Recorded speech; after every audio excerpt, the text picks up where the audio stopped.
both. If they hurt you, why Maybe you guys one Filipina attacking finish me? is money. Huh? Maybe one Filipina finish is money. That's why If it's he have free. money to finish, what if he don't have money to finish and he keep talking? Do you think they have that much money? No.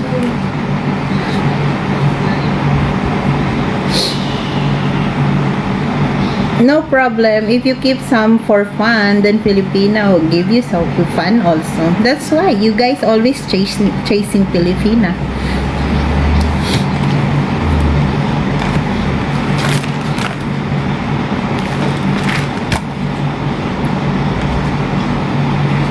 Thank you, thank you, thank you.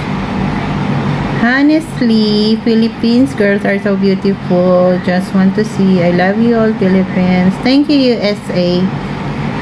I like Filipina. See, they love Filipina. Only you two guys are not like Filipina.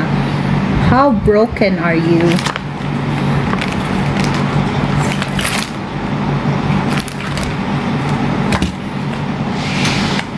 Can I invite you?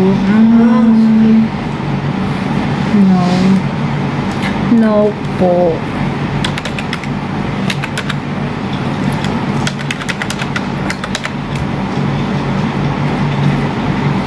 Shit, baka siguro busy naman siya.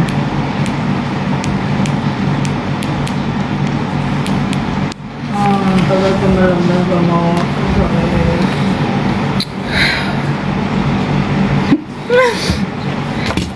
What now, guys? You guys want to tell more? The hearts are very sweet. Okay. I do love Philippine girls. They are very, you are mistaken, my dear. You're talking something insulting. I don't know. I cannot. You are from where? And let me tell you how you are. I want to talk to you, please. Okay, talk to me.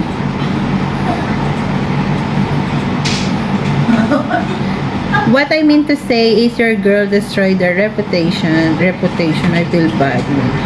Let's say we cannot say specific Philippines. Let's say it's in general. Okay, not only Philippines.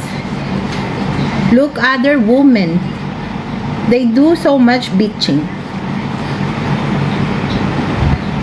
And I know who have experience with Filipina girlfriend. I know for sure the Filipina is spending something for you. Yes. It's giving gifts for you. If they don't give gifts, if they don't spend money to you, for sure they give you a love, a care, and a loyalty.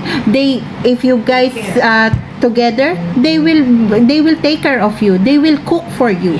They will clean your home. They will clean your shirt, your clothes, and they will be good to you. Okay? Who have